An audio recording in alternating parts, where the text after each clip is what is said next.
نحمده ونستعينه ونستغفره ونؤمن به ونتوكل عليه ونعوذ بالله من شرور أنفسنا ومن سيئات أعمالنا من يهدي الله فلا مضل له ومن يضلل فلا هادي له ونشهد أن لا إله إلا الله وحده لا شريك له ونشهد أن سيدنا وحبيبنا ومولانا محمدا عبده ورسوله الذي أرسله بالحق بشيرا ونذيرا وداعيا إلى الله بإذنه وسراجا منيرا فقد قال الله تعالى في كلامه المجيد وبرهانه التوحيد فأعوذ بالله من الشيطان الرجيم بسم الله الرحمن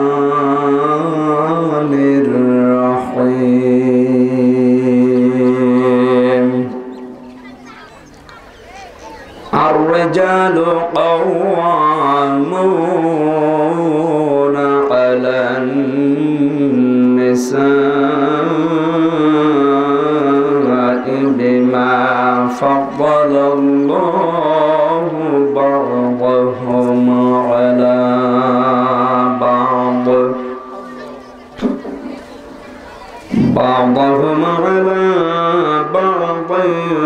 وبما أنفقوا من أموالهم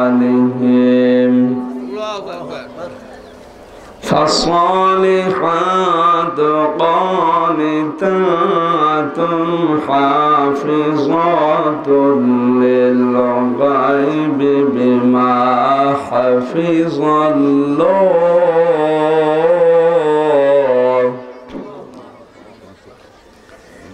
واللاتي تخافون نشوزهن فعظوهن واهجروهن في المضاجع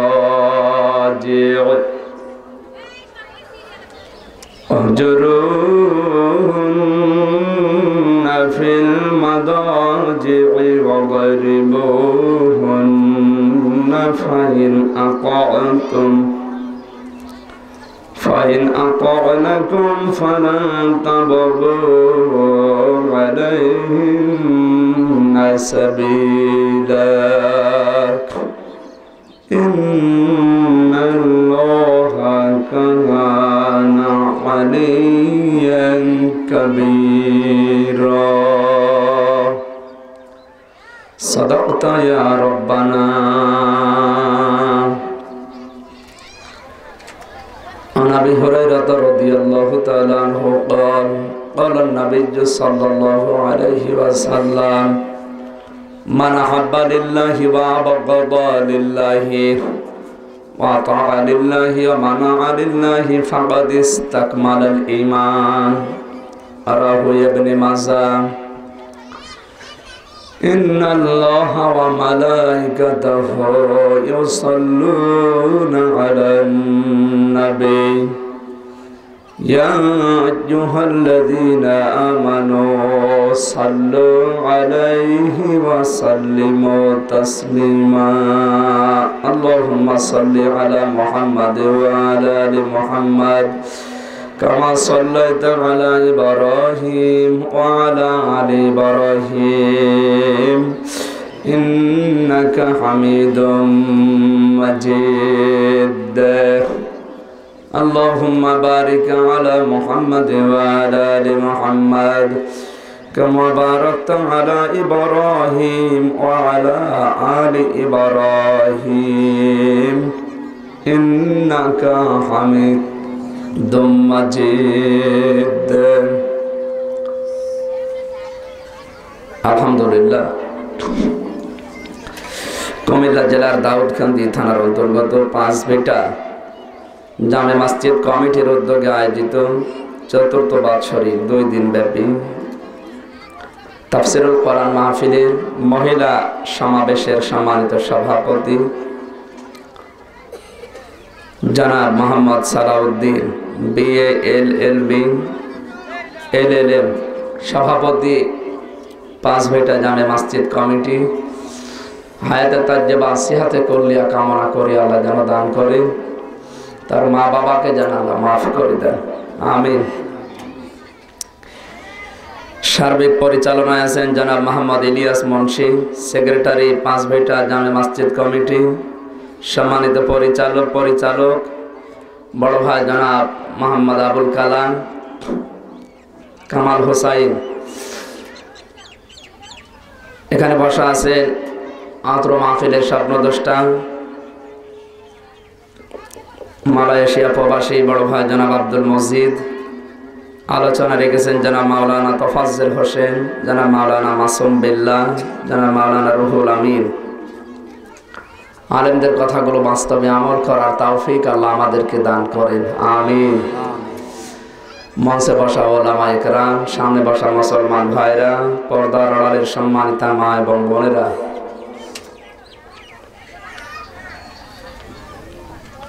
প্রাণপ্রিয় কুমিল্লাবাসী,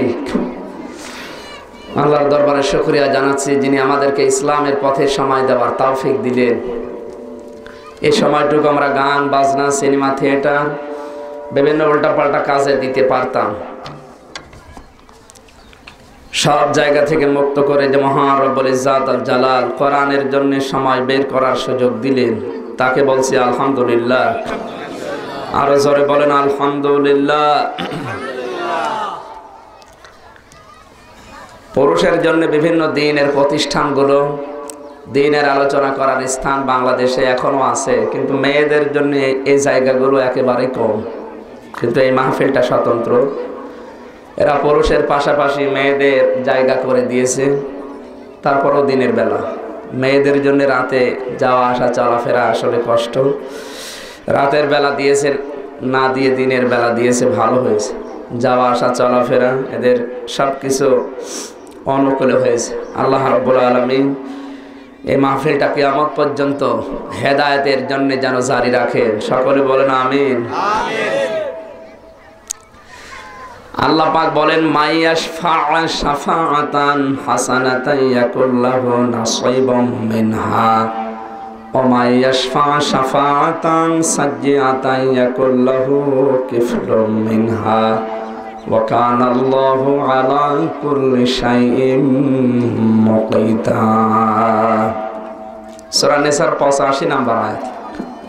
মেয়েরা যারা এসেছেন, কথা বলা যাবে না, আমার এই অভ্যাসটা খারাপ, কথা বললে আমি কথা তুলতে পারি না। যারা এসেছেন মাপ চাই আপনাদের কাছে, কথা বলবেন না। কাজ যদি কিছু করা লাগে ইশারায় করেন। বাঁকা হাড়ের তৈরি, একে কোরআন শরীফ দিয়ে বুখারী শরীফ দিয়ে হবে? এ হাড় যেমন বাঁকা, বুখারী শরীফ লাগবে। সম্মানিত মা বোনেরা, এত নিচের কথা আমি বলতে চাচ্ছিলাম না, এরপরও কথা যদি বন্ধ না হয় মাহফিল বন্ধ করে দেব। কিন্তু কথা বলা যাবে না। আবার বলছে আপনি ইশারায় কাজ করেন, কথা বলবেন না। কারণ ফাস্তামিউ লাহু আনসিতু, কোরআন শুনতে হলে 2টা কন্ডিশন আল্লাহ দিয়েছেন। 1 নম্বরে চুপ থাকা লাগবে, 2 নম্বরে কান লাগিয়ে শোনা লাগবে। আপনারা হয়তো কান লাগিয়ে আছেন কিন্তু চুপ করেননি। এই যে আল্লাহর বিধানটা না মানার কারণে গোনা হবে। এখানে এসেছি সওয়াবের জন্য। সুতরাং কোনো কাজ যদি জরুরি হয়ে থাকে ইশারায় করবেন, কথা বলা যাবে না। কোনো মানুষ যদি একটা ভালো কাজের সূচনা করে আর ওই কাজে কেউ যদি সহযোগিতা করে, ওই লোক ভালো কাজ করে যে সওয়াব পাবে, আপনি যদি সহযোগিতা করে একই সওয়াব পেয়েছেন। সুতরাং এই মাহফিলের আয়োজন করে কর্তৃপক্ষ যে সওয়াব পেয়েছে, আপনারা দূর দূরান্ত থেকে এসেছেন, ওই রকম একই সওয়াব আপনার আমল নামায় আল্লাহ দিয়ে দিয়েছে, আমিন। কোনো মানুষ যদি একটা অন্যায় কাজের সূচনা করে আর অন্যায় কাজে কেউ যদি সহযোগিতা করে, কেউ মেলা লাগিয়েছে মমতাজের, ওই জায়গায় আপনি গিয়েছেন, ও মেলা দিয়েছে, গোনা হবে, আপনি গিয়েছেন, একই গোনার ভাগী হবে। কিয়ামতে অনেক মানুষ উঠবে যাদের আমল নামায় হজের সওয়াব লেখা থাকবে। ডাক দিয়ে বলে, রব্বুল আলামিন, আমি তো গরিব মানুষ ছিলাম, হজ করা দূরের কথা, অতগুলো টাকাও কোনোদিন এক জায়গায় করতে পারি নাই। তোমার ফেরেশতারা মনে হয় এই শব্দটা ভুল লিখে ফেলেছে, আমার নামে হবে না, আমাদের গ্রামের অন্য জনের নামে হবে। ফেরেশতারা তো ভুল লিখেছে। আল্লাহ বলেন, না, ফেরেশতারা ভুল লিখে নাই, তোমার দৃষ্টিতে ভুল মনে হচ্ছে, কিন্তু আমি আল্লাহ জানি ফেরেশতারা কেন লিখেছে। এমন মানুষের কাজে সহযোগিতা করেছিলে, রায় দিয়েছিলে, সমর্থন দিয়েছিলে, ওই লোকটা ক্ষমতা পাওয়ার পরে হজে যাওয়ার যে সিস্টেমগুলো সহজ করে দিয়েছিল। তোমার ওই রায়ের কারণে যত মানুষ হজ করা সহজ করতে পেরেছে। তুমি হজে যাও নাই, কিন্তু তুমি সহযোগিতা করেছিলে ওই রায়টা দিয়ে। মহান আল্লাহ তোমাকেও বঞ্চিত করে নাই, হজের সওয়াব তোমাকেও দিয়ে দিয়েছে। সুবহানাল্লাহ। কিছু মানুষের আমল নামায় দেখা যাবে জেনার গোনা লেখা, ডাক দিয়ে বলে, আল্লাহ, আমি তো কোনোদিন জেনা করিনি, আমার তো জায়েজ স্ত্রী ছিল। আমার ফেরেশতারা মনে হয় এগুলো ভুল করে ফেলেছে। আল্লাহ তাআলা বলেন, বান্দা বান্দি, আমি জানি তুমি জেনা করনি, কিন্তু এমন একটা পরিবেশে গিয়েছিলে যে পরিবেশে জেনা হচ্ছিল। আর যে সমস্ত শিশু মেলার নামে, বই মেলার নামে, এরপরে বিভিন্ন রকমের মেলার নামে যে কাজগুলো হচ্ছে, ওখানে তো মেলা হয় না, শিশু মেলা নাম দিয়েছে শুধু শিশুর খালারা আর মারা। কেমন মেলা? এ তো মেলা না। এই মেলায় যে যত মানুষ অ্যাক্সিডেন্ট করবে, সে যে অ্যাক্সিডেন্ট হোক, ওই অ্যাক্সিডেন্ট করার কারণে যে গোনাগুলো হবে, যারা মেলা লাগিয়েছে ওদের তো গোনা হচ্ছে, যারা গিয়ে অ্যাক্সিডেন্ট করছে তাদেরও গোনা হবে। সুতরাং আপনি হয়তো মেলায় যাননি, মেলার আয়োজনও করেননি, কিন্তু যারা আয়োজন করতে পারে তাদেরকে সমর্থন করেছিলেন। আপনার আমল নামায়ও এই জেনার গোনা, ব্যভিচারের গোনা, এরকম দর্শনের গোনা আমল নামায় লেখা থাকবে। নাউজুবিল্লাহ মিন যালিক। সুতরাং আজকের এই ময়দানে যারা এসেছেন, আপনারা অবশ্যই সওয়াব পাবেন, যারা আয়োজন করেছে এদের মতোই। সুবহানাল্লাহি ওয়া বিহামদিহি। নবীজি মসজিদে নববীতে একবার বসা ছিলেন, এক ফকির এসে বলে, হে রাসূল, আমি আজ 3 দিনের ক্ষুধার্ত, আপনি আমার কিছু দেন।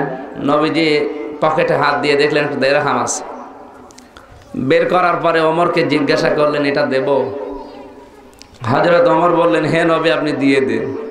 নবীজি দিয়ে দিলেন। হযরত ওমর ফকিরটা চলে যাওয়ার পরে জিজ্ঞাসা করলেন, নবীজি, আমি যদি নিষেধ করতাম তাও আপনি দিতেন, কারণ আপনি তো এই ভালো কাজে কারো নিষেধ শোনেন না, আপনি কেন আমার জিজ্ঞাসা করলেন?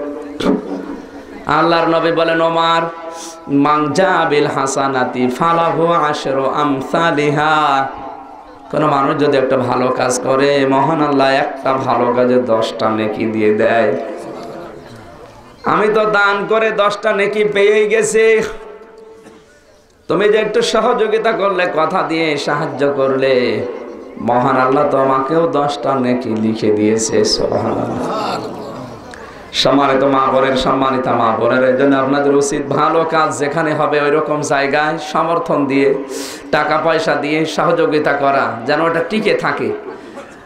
আমি হয়তো 2 বছর, 5 বছর, 50 বছর পরে থাকবো না, কিন্তু ওই কাজটা যতদিন টিকে থাকবে। এই যে মাহফিলটা যারা 4 বছর আগে শুরু করেছিল, হয়তো তাদের কমিটিতে অনেকজন নেই, আবার সামনে যারা আছে এরাও থাকবে না, নতুন মানুষ এসে এই কমিটিতে যোগ হবে। কিয়ামত পর্যন্ত এটা যদি জারি থাকে, কোনো মানুষ যদি কোরআনের একটা অক্ষর শোনে 10টা করে নেকি পাবে। আপনি কবরে আছেন, যেহেতু সূচনা করেছিলেন এই কাজটা, কবরের ভেতরে থেকে সাদগায়ে জারিয়ার এই সওয়াবগুলো কিয়ামত পর্যন্ত যেতেই থাকবে। আলহামদুলিল্লাহ। আল্লাহ জানি এই হিসাবে এই মাহফিলটা কবুল করে নেন। জোরে বলেন আমিন। মেয়েরা আবার জোরে আমিন বলার দরকার নেই, এখানে পুরুষ মানুষ যে কয়টা আছে এরা বললেই হবে, আপনারা একটু মনে মনে বলেন। আজকে যেরকম পর্দা করে দিয়েছেন, এইরকম পর্দা যদি সব জায়গায় থাকে, তো এ দেশে ওয়াজ করা লাগে। এখানে যারা এসেছে আমি জানি আমাদের মন মানসিকতা, যত মানুষ এসেছে অত খারাপ না, যত খারাপ মন মানুষ সিনেমা দেখতে গিয়ে নেয়, ওইরকম মন আছে নাকি কারো? নেই। আর এখানে আসলে এরকম মন থাকেও না। তার বাস্তব প্রমাণ হজের ওই ময়দান, আরাফাতের ময়দান, নারী পুরুষ সব এক জায়গায়, লক্ষ লক্ষ মানুষেরা বিশ্বনবী মোহাম্মদ রাসূলুল্লাহ যেখানে তাওয়াফ করতেন কাবা শরীফ, ওই জায়গায় নারী পুরুষ সব এক জায়গায়। ওখানে কিন্তু এই সিস্টেম নেই যে মাঝখান দিয়ে পর্দা টাঙিয়ে দেওয়া, না। কারণ কি, ওখানে ওরকম মন নেই। সবাই নিজের চিন্তায় আছে যে আমার কি হবে, আল্লাহ আমাকে মাফ করবে তো? কিয়ামতের একটা দৃশ্য মনে হয় ওই জায়গায়, সবাই পাগল নিজের চিন্তায়। সম্মানিত মা বোনেরা, এখানে ওই রকম মন আমাদের নেই। তারপরও সামনে পেছনে চারিদিকে যেভাবে ঘিরে দেওয়া, আমাদের পরিবার, সমাজ, রাষ্ট্রে, কর্মজীবনে, কর্মস্থলে, সব জায়গায় যদি এইরকম পর্দা করে আমরা চলতে পারতাম, আমার মনে হয় বাংলাদেশটা ইসলামী রাষ্ট্র ঘোষণা দেওয়া যেত, খালি পর্দাটা থাকলে। মক্কা মদিনায় অন্যান্য বিধান যতটুকু আছে সবচাইতে বেশি কড়া ওরা পর্দার ব্যাপারে। মদিনার মেয়েরা অনেক সুন্দরী, অনেক সুন্দরী। বিশ্বের ভেতরে সবচাইতে সুন্দরী মেয়ে মানুষ হচ্ছে ইরানে, মিশরে আর মদিনা। এরপরে 5 নম্বরে আছে বাংলাদেশের নাম। এত সুন্দর সুন্দরী মেয়ে মানুষ, তারা যে বোরকাগুলো পরে মসজিদে নববীতে নামাজ আদায় করতে আসে, ওদের বোরকাগুলো খুব ঢিলা ঢালা, 2-3 জন মানুষ আর প্রবেশ করা যায়।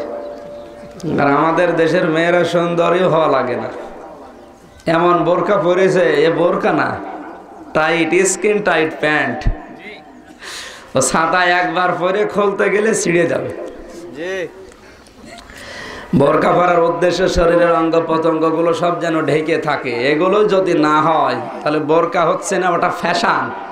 শরীয়তের কোনো বিধানকে, ফরজ বিধানকে আপনি ফ্যাশনে বা পলে আপে পরিণত করে ফেললেন, আপনার তো গোনা হবে, কবিরা গোনা হবে। সুতরাং বোরকা পরে যদি পর্দা করার নিয়ত থাকে, বোরকা পরা লাগবে কালো, ঢিলা ঢালা। শুধু বোরকা না, এর উপরে ওড়না দেওয়া লাগবে। ছোট্ট কথা বলছি, সম্মানিতা মা বোন যারা এসেছেন, নামাজ যারা পড়েন, শাড়ি পরে নামাজ অধিকাংশ মেয়েদের হয় না। মেয়েরা যারা এসেছেন, আবার বলছি, শাড়ি পরে নামাজ, ফরজ নামাজ মেয়েদের অধিকাংশ হয় না। কারণ কি? কারণ পুরুষের নাভি থেকে হাঁটু পর্যন্ত ঢেকে রাখা ফরজ। এতটুকু ঢেকে যদি কোনো পুরুষ মানুষ নামাজ পড়ে, তার নামাজ হয়ে যাবে আদায় ইনশাল্লাহ। মহিলাদের ফরজ হচ্ছে হাতের কবজি, মুখমণ্ডল আর পায়ের পাতা, এই 3টা জায়গা বাদ দিয়ে পুরা শরীর ঢেকে রাখা ফরজ। এটা বাইরেও ফরজ, নামাজের ভেতরেও ফরজ।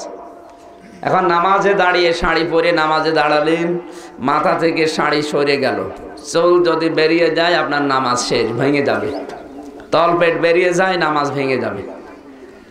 আর শাড়ি পরলে এগুলোই হয় বেশি।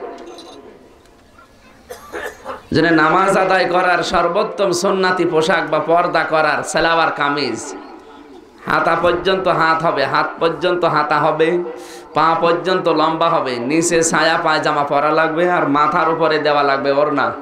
আপনার হাতের কবজি, মুখমণ্ডল আর পায়ের পাতা, এই 3টা জায়গা যদি খালি থাকে নামাজ আদায় হবে। কিন্তু পুরা শরীর সালোয়ার কামিজ আর ওড়না এগুলো দিয়েই ঢেকে রাখা সম্ভব। শাড়ি দিয়ে এগুলো 100 ভাগ ঢাকা সম্ভব না। 1500-2000 টাকা দিয়ে শাড়ি না কিনে 350-400 টাকা দিয়ে সালোয়ার কামিজ বানালে পর্দা আদায় হবে, নামাজও ভালো হবে। সুতরাং স্বামীর ওপরও চাপ কম হবে, আমরা বেঁচে যাব না। আমি স্বামী এই জন্য বলছি তা না, এটা সুন্নতি পোশাকের অন্তর্ভুক্ত, এগুলো করবেন। কারণ আসল টার্গেট তো থাকা লাগবে আপনার আখিরাত। কষ্ট করে 5 ওয়াক্ত নামাজ পড়ে যদি নামাজই না হয়, তো ছাতা পড়ে করবেন কি? সুতরাং এমনি আপনার গ্রাম অঞ্চল স্বামীরা গরিব মানুষ, ওই 1200-1500 টাকা দিয়ে শাড়ি না কিনে 1500 টাকা দিয়ে সেট হয়ে যাবে সালোয়ার কামিজ, শেষে 2 বছর পরা যাবে, এরা অন্তত বেঁচে যাবে। আপনারও নামাজ হবে, ফরজ আদায় হবে, স্বামীরাও বেঁচে যাবে। আমার জন্য দোয়া করুন। যারা এসেছেন এখন থেকে ওই কাজ করবেন, ভালো লাগবে। মদিনার যে পোশাকগুলো বাজারে বিক্রি হয় আমি দেখেছি, মদিনার মেয়েদের পোশাকগুলো বেশিরভাগ ঢিলা ঢালা আর সালোয়ার কামিজ, এইটা। ওখানে শাড়ি খুব কম। আশা করছি এই মাসলাটা যদি মেনে চলতে পারেন আপনার নামাজ এখন থেকে কবুল হবে। আর এতদিন যা পড়েছেন শাড়ি পরে, যদি আপনার চুল বেরিয়ে যায় সেজদা দিতে গিয়ে, তলপেট বেরিয়ে যায়, নামাজ হয়নি, নামাজ শেষ। আশা করছি আজকে জোহরের নামাজ থেকে তো হবে না, কালকে থেকে আমলটা শুরু করা যায়। আজকে বানিয়ে নেবেন স্বামীকে বলে জোর চাপ দিয়ে। এদেশে মেয়ে তো এরকম মেয়ে কম, কারণ বোরকা বানিয়ে দেয়নি এজন্য স্বামীর উপর রাগ। এরকম মেয়ে বাংলাদেশে খুব কম। কিন্তু পাকি জামা বানিয়ে দেয়নি, এই জন্য অনেক মেয়ে আছে হারপিক খেয়ে মরে গেছে। এই যে চাঁপাইনবাবগঞ্জে গত বছর 3টা মেয়ে লোক স্বামীর উপর অভিমান করেছে। 3 দিন পর পর বলেছে আমার পাকি জামা বানিয়ে দাও। পাকি জামার তো দাম অনেক বেশি, বানিয়ে দেয়নি। অভিমান করে পায়খানার হারপিক খেয়ে মরে গেছে। আপনারা বলছেন সুবহানাল্লাহ। এই যে অভিমান করলো যে পোশাকের কারণে মরে গেল, এ তো মরতে দেরি, জান্নাত পেতে দেরি হবে না, জাহান্নাম পেতে দেরি হবে না। কারণ যে সাদৃশ্য নিয়ে মরেছে কিয়ামতে তার সাথে এসে উঠবে। মা বোনদেরকে আল্লাহ হেফাজত করেন, জোরে বলেন আমিন। সম্মানিত মা বোনেরা, আজকে আমরা কোরআনের আলোচনায় যারা এসেছি রাসূলের উপর আগে দরুদ পড়ছি। কারণ কালকে বলেছিলাম যে কোনো কাজ কবুল হওয়ার জন্য শর্ত হচ্ছে দরুদ। নবীজির উপরে যদি দরুদ পড়া হয় ওটা সঙ্গে সঙ্গে আমার আল্লাহর দরবারে পৌঁছে যায়। মান সাল্লা আলাইয়া ওয়াহিদান সাল্লাল্লাহু আলাইহি আশরা। বিশ্বনবী বলেন একবার যদি কেউ দরুদ পড়ে আমার প্রতি, মহান আল্লাহ তার উপরে 10 বার রহমতের দৃষ্টি নিক্ষেপ করে। আর একবার যদি কেউ রহমতের দৃষ্টি পায় ও জান্নাত পাবেই, মাস্ট বি। পৃথিবীতে কেউ নবীজির জন্য কিছু করেছে সেটা ব্যর্থ করে দিয়েছেন আল্লাহ, নষ্ট করেছেন, এমন কোনো রেকর্ড আজও নেই। কিয়ামত পর্যন্ত এরকম রেকর্ড আল্লাহ তৈরি করবে না। এটা নবীজির শানের জন্য। পৃথিবীতে যে যা করেছে আল্লাহর নবীর জন্য আল্লাহ এটা তুলে রেখেছেন জান্নাতে দেওয়ার জন্য। হাদিস কোরআন তো বাদই দিলাম। শেখ সাদি রহমতুল্লাহ আলাইহি সারাটা জীবন তিনি কবিতা লিখেছেন।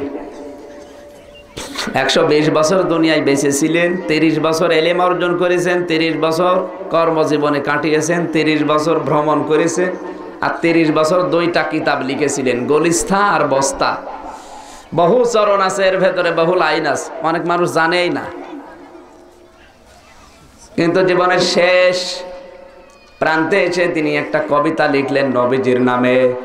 বালাগাল উলা বি কামালিহি কাশাফাদ দুজা বি জামালিহি হাসনাত জামিউ খিসালিহি। লেখার পরে চিন্তা করলেন আমার আর 4র্থ নাম্বার তো মনে আসে না। ওযু করে যাই নামাজে তিনি ঘুমিয়ে গেলেন। তাহাজ্জুদের নামাজ আদায় করে গভীর রজনীতে বিশ্বনবী এসে ডাক দিয়েছে, সাদি চিন্তা করো কিসের? হযরতে শেখ সাদি বলে, হে রাসূল, সারাটা জীবন কত কবিতা লিখেছি, কোনোদিন আমার কলম থেমে যায়নি। আজকে আপনার নামে কিছু লিখতে গেলাম, দেখি আমার কলম বন্ধ হয়ে গেছে। বিশ্বনবী বলেন, কি পড় লিখেছো একটু শোনাও দেখি। স্বপ্নের ভেতরে শেখ সাদি এই 3 লাইন শুনিয়েছিলেন নবীকে। আল্লাহর নবী খুশি হয়ে গেলেন, ডাক দিয়ে বললেন, সাদি 4র্থ নাম্বার লাইন আমি বলে দেই, তুমি লিখে নাও, সাল্লু আলাইহি ওয়া আলিহি। এটা কিন্তু হাদিসও না, কোরআনও না, একজন মানুষের লিখিত কবিতা, যেহেতু নবীজির নামে লিখেছিলেন। এজন্য আজও মুসলমানেরা এটা অধিকাংশ মানুষের মুখস্থ আছে, পড়ে আবেগ নিয়ে, আনন্দ ভরা কণ্ঠে, মহব্বত নিয়ে মানুষ পড়ে। কিয়ামত পর্যন্ত আমার মনে হয় এটা মুসলমানেরা পড়তেই থাকবে। এটা হাদিসও না, কোরআনও না, একটা কবিতা, কিন্তু নাম লিখেছিল নবীজির। কার? নবীজির নামে লিখেছিল, এই জন্য আল্লাহ চিরন্তন করে দিয়েছেন। সম্মানিত মা বোনেরা, বিশ্ব নবীর নামে একটা কবিতা লিখে যদি সে চিরন্তন হয়ে যায়, শেখ সাদি এত দামি কবি না, কিন্তু তার দাম বেড়ে গেছে নবীজির নামে লিখার কারণে। সুতরাং আজকের এই মাহফিলে যারা নবীজির উপরে মন থেকে দরুদ পড়েছি, আমার আল্লাহর রহমত যদি আমরা একবারও পাই, মাস্ট বি জান্নাত আমরা পাবোই ইনশাআল্লাহ। ওই নবীর উপরে দরুদ আর সালাম পড়ে আমাদের আজকের তেলাওয়াতকৃত আয়াত সূরা নেসা। কোরআনে তো 114টা সূরা আছে। এতগুলো সূরার ভেতরে একটা মাত্র সূরা, সূরা নেসার ভেতরে 34 নম্বর আয়াত, একটা মাত্র আয়াত আমরা পড়েছি। দেখি এর ভেতরে আমাদের দায়িত্ব কর্তব্য সম্পর্কে আল্লাহ কি জানিয়েছে। আমরা অল্প কিছু সময়ের ভেতরে এই আয়াতটা শুনব। যাদের আমল জীবনে হয় না, এখন থেকে আমল করার নিয়ত করব। আল্লাহ যেন তৌফিক দেন, আমিন। আমার আগে যে মহিলাদের 4টা গুণের কথা বলছিলেন, তার ভেতরে এখানে একটা গুণের কথা আছে। আল্লাহ পাক বলেন, আর রিজালু কাওয়ামুনা আলান নিসা, পুরুষদেরকে আমি বানিয়েছি মহিলাদের অভিভাবক, গাইডলাইন দাতা। সম্মানিত মা বোনেরা, বাংলাদেশে 13টা সংগঠন কাজ করছে এই শব্দটা উল্টিয়ে ফেলার জন্য। আল্লাহ দিয়েছেন আর রিজালু কাওয়ামুনা আলান নিসা, মহিলাদের গাইড দেবে, অভিভাবক হবে পুরুষ মানুষ। আমি আল্লাহ এই সিদ্ধান্ত দিয়ে দিলাম। কিন্তু আজ যারা এই যে নারী সংগঠন, নারী প্রগতিবাদী, নারী মুক্তি আন্দোলন, এরকম 13টা সংগঠন কাজ করছে, নারী বিপ্লব পরিষদ, নারী পরিষদ, 13টা সংগঠনের মূল উদ্দেশ্য এই যে পুরুষ মানুষ যেভাবে চলে মেয়েদেরকে এভাবে চলতে দেওয়া লাগবে। এই কাজ করে কিছু পুরুষ মানুষকে ওরা হাতিয়ে পুরুষকে সামনে দিয়ে এই কাজ করাচ্ছে। বিভিন্ন টক শোর মাধ্যমে, সংগঠনের মাধ্যমে মিছিল মিটিং করে পত্রিকা ছাপিয়ে তারা এগিয়ে যাচ্ছে এই দেশে। ধোঁকা দিয়ে বোকা বানিয়ে আপনাদের সর্বনাশ করার জন্য এই কাজে মেতেছে। সাবধান থাকা লাগবে এদের খপ্পর থেকে। আল্লাহ যেন বাঁচার তৌফিক মুসলিম মেয়েদেরকে দান করেন, আমিন। নেতা বক্তব্য দিচ্ছে পল্টনের ময়দানে, নারী পুরুষের সমান অধিকার দিতে হবে। আল্লাহ যেখানে সমান সমান করেন না, আপনি সমান করে দেবেন কোন কায়দায়? বক্তব্য দেওয়ার পরে হাঁপিয়ে গেছে। বাড়িতে আসার পর স্ত্রীকে ডাক দিয়ে বলে, আজকে তেমন বক্তব্য দিয়ে আসলাম, তোমাদের আর ঘরে থাকা লাগবে না। স্ত্রী জিজ্ঞাসা করে, কি করা লাগবে আমাদের? আমরা যেমন বাইরে থাকি, তোমাদেরও বাইরে যাওয়ার সুযোগ আসতেছে সামনে, কারণ নারী পুরুষের সমান অধিকার। বুকে বুক মিলিয়ে, কাঁধে কাঁধ মিলিয়ে, হাতে হাত মিলিয়ে সব কাজ করা লাগবে এখন থেকে এ দেশকে এগিয়ে নেওয়ার জন্য। শুধু পুরুষ দিয়ে হবে না, মেয়েদেরকেও কাজে লাগানো লাগবে। হামানের জীবনী পড়েছি। হামান টাক, ফেরাউনের যে মন্ত্রী ছিল, ফেরাউন যে পর্যায়ে উঠেছিল ওখানে পর্যন্ত ওঠার পেছনে সবচাইতে গুরুত্বপূর্ণ ভূমিকা পেছনে থেকে পালন করেছে এই হামান। জীবনের শেষ প্রান্তে এসে ডাক দিয়েছে, বন্ধু তোমাকে আরো উপরে ওঠা লাগবে, খোদা দাবি করা লাগবে। ফেরাউন কিন্তু রাজি হচ্ছিল না, না এ কাজ কেউ মেনে নেবে না, কারণ এখনো ইসলামের শিক্ষা দেশে আছে, আসমানি কিতাবের শিক্ষা চলে এদেশের মানুষ মানবে না। হামান বুদ্ধি দিয়েছে, বন্ধু মানে কি না মানে ওটা আমি দেখবো, তুমি শুধু দাবি করে দেখো। 4টা কর্মসূচি দিয়েছিল ফেরাউন ওই সময়। তার 3 নাম্বারে ছিল এই যে নারী পুরুষের এক জায়গায় চাকরির ব্যবস্থা করে দাও। নারী পুরুষ অবশ্যই চাকরি করতে পারবে, কিন্তু আলাদা সিস্টেম লাগবে। মদিনাতেও তো করছে, মক্কায়ও করে, কিন্তু তাদের সিস্টেম আলাদা। এখন যদিও রাম আর বামদের খপ্পরে পড়ে ওরাও ঝামেলা শুরু করিস, সিনেমা তৈরি হচ্ছে এখন আরব জাহানে, নাউজুবিল্লাহ মিন যালিক। নারী পুরুষের আগে নারী গাড়ি চালানোর অনুমতি ছিল না, এখন অনুমতি দিয়ে দিয়েছে। সম্মানিত মা বোনেরা, আপনাদের কথা বলছিলাম, এই নেতা বক্তব্য দিয়ে হাঁপিয়ে গেছে। স্ত্রীকে শোনানোর পরে, স্ত্রী ছিল ওই রকম, ডাক দিয়ে বলছে, স্বামী আমাদের নারী পুরুষের অধিকার সমান করে দিলে তোমাকে আজকে আমি দেখাবো। সন্ধ্যাবেলা এত বেশি খাবার খেয়েছে, পেটের ভেতরে ব্যথা। ডাক্তারের কাছে গেছে, ডাক্তার বলে, না এ ব্যথা এমনিতেই না, পরীক্ষা না করে আমি কোনো ঔষধ দিতে পারবো না। আপনার যদি মাথা ব্যথা করে 4 দোকানে যাবেন, যে শুধু বলবেন ভাই আমার মাথা ব্যথা করছে, দেখবেন 4-5টা ডাক্তার দাঁড়িয়ে গেছে। একজন বলবে সিটাক্সিন খাও, আর একজন বলবে কোশিয়াম খাও, আর একজন বলছে না পা খাও। যারা ফতোয়া দিচ্ছে এরা কিন্তু একটাও ডাক্তার না। ডাক্তার মনে যা আসে তাই ফতোয়া দিয়ে দেয়। কিন্তু আপনি MBBS ডাক্তারের কাছে গেলে আগে বলবে যে আপনার প্রেশার আছে কিনা ওইটা দেখি, কারণ আপনার মাথা ব্যথা করছে, প্রেশার আছে কিনা ওইটা দেখি, হয়তো আপনার ঘুম হয়নি অথবা কোনো চিন্তা ভাবনার কারণে প্রেশার উঠে গেছে, আগে ওইটা দেখি তারপরে ঔষধ দেব। ডাক্তার ছিল সেরকম ভালো বলে না, আপনাকে তো এমনি ঔষধ দেওয়া যাবে না, আগে দেখি আপনার পরীক্ষা করে কোনো রোগ ধরা পড়ে কিনা। আপনি এক কাজ করেন, পেটে যখন ব্যথা, তল পেটে ব্যথা করছে, অবশ্যই কোনো কাজ আছে, পেশাবের ইনফেকশন আছে। আপনি প্রসাব করে সকালবেলা নিয়ে আসবেন, দেখি নেতা প্রসাব করে রেখে দিয়েছে, সকালবেলা নিয়ে যাবে। 10টার আগে তো আর চেম্বার খোলে না, 10টার সময় নিয়ে যাবে। ওর স্ত্রী সকালবেলা ঘর ঝাড়ু দিতে গিয়ে ছাতা গেছে পড়িয়ে, চিন্তা করছে আমার স্বামীর প্রসাব সকালে নিয়ে যাবে, আর পড়ে গেল। এই আমরা এমনি পিটাই, আজকে তো আমার মেরেই ফেলবে। ভয়ের চোটে তাড়াতাড়ি নিজে প্রসাব করে রেখে দিয়েছে। নেতা তো জানে না, ও মনে করছে আমারটাই। নিয়ে গেছে ডাক্তারের কাছে, ডাক্তার পরীক্ষা করে ওর মুখের দিকে একবার তাকায়, একবার তাকায় প্রেসক্রিপশনের দিকে, রিপোর্টের দিকে একবার তাকায়, একবার ওর মুখের দিকে তাকায়। নেতা ডাক দিয়ে বলে, ডাক্তার রোগ কি খুব কঠিন? ডাক্তার বলছে, রোগ কঠিন কিনা আমি জানি না, তো এরকম রোগী আমি কোনোদিন দেখিনি। কি হয়েছে? না বলা যাবে না। ডাক্তার যখন কথা বলে না, নেতা চিন্তা করছে আমার রোগ মনে হয় খুবই কঠিন, আমি মনে হয় আর বাঁচবো না। ডাক দিয়ে বলে, ডাক্তার সাহেব সত্যি করে বলেন আমার কি রোগ ধরা পড়েছে, কেমন রোগ? ডাক্তার বলে, নেতা রোগ কঠিন কিনা আমি জানি না, আমার রিপোর্টে যেটা বলে কেবল 9 মাস।